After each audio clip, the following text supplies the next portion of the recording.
Welcome, dear viewers, to this special edition of the Review Desk. I am Paul Vanderbilt, and today I have the pleasure of sharing with you a tale that takes place on a dark and stormy night. The Marvel Cinematic Universe television special, Werewolf by Night.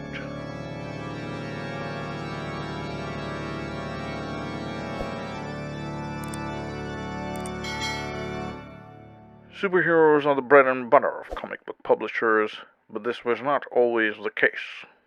In the days before Superman inspired the market for powered protectors, comic book stories revolved mostly around westerns, romance, and horror. By the time of Werewolf by Night's debut, long after the golden days of horror comics, superheroes had already become the standard. But this special taps into the atmosphere of the Golden Age with ample grace, dancing the thin line between the prestigious and the preposterous. The choice to have the majority of the film in black and white harkens to the days of universal monster features, such as Dracula, the Mummy, and of course, the Lon Chaney Jr.-led vehicle, the Wolfman. The tactic is far from superficial, as care has obviously been taken to reproduce not only the grayscale color tone, but also the lighting.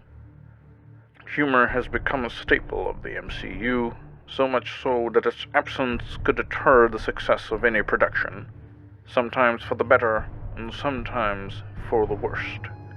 In Werewolf by Night, the humor is present, but not as prominent, instead being more subdued and subordinate to other story elements.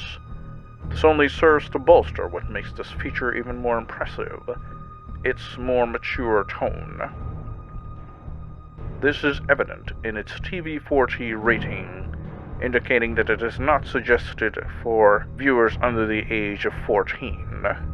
I imagine that a harsher rating by the Motion Picture Association was avoided due to the clever choice to have the film in black and white, hiding more explicit instances of blood and gore. These instances are in no way gratuitous. They are used sparsely and effectively. Even the subtitles are utilized in a clever manner to elicit some chuckles from the audience.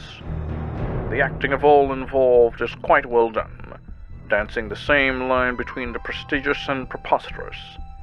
There are remnants of the old-time films the production is inspired by, but handled well enough to not evoke a sense of parody, nor overdone to imply blind imitation, is hiding who is in fact the true villain in this story. But a script that has enough clever moments thrown in for the actors to show their mettle, Werewolf by Night knocks it out of the proverbial ballpark in this category. The special effects are a spectacle to behold. The production team opted mostly for practical effects, even in the design of the werewolf.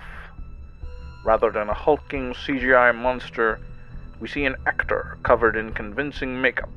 I say convincing indeed, because while the final reveal of the monster may seem disappointing in an age of CGI, it only acts as a rose-scented envelope in which this love letter to vintage horror films is presented.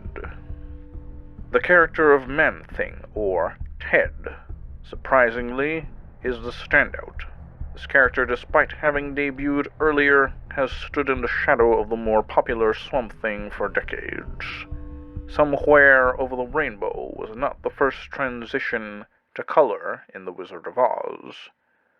The first introduction to color on the silver screen was by way of a short British film named A Visit to the Seaside. Considering that this film was a silent film, however, and obviously not as well known as The Wizard of Oz, the music selection is still the most fitting choice. The special has very little connections to the rest of the Marvel Cinematic Universe, aside from a mural that features a creature similar to Gar the God Butcher's species in the comics. The story is for the most part self-contained, proving that a lack of connection to the overall universe does not necessarily have to leave a production feeling empty, so long as it is executed well. The score, brings life to the film, creating the necessary atmosphere.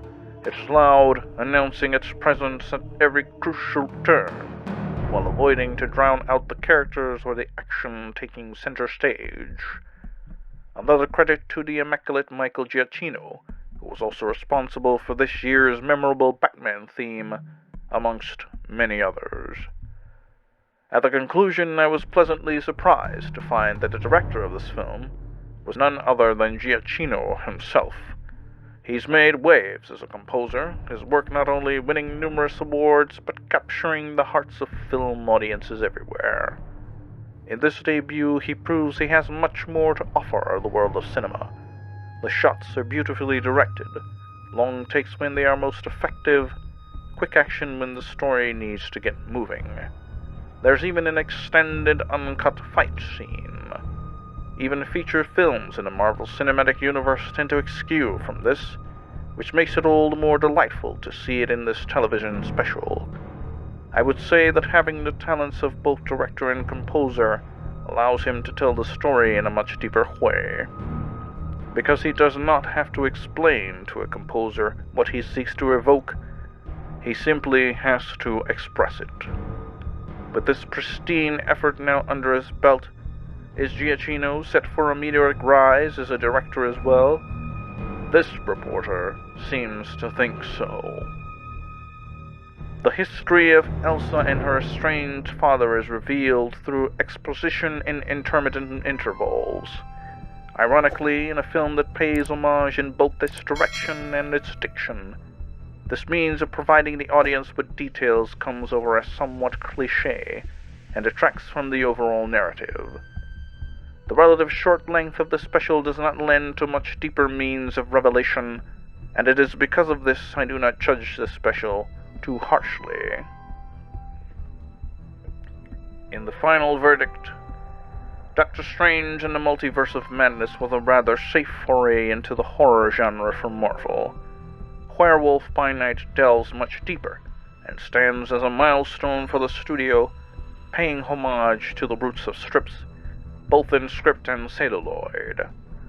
While Universal's own attempts to rekindle interest in classic monsters through their Dark Universe franchise has failed to bear fruit, it is strange yet promising to see the stories of monsters more alive than they have been for decades in the hands of a rival studio.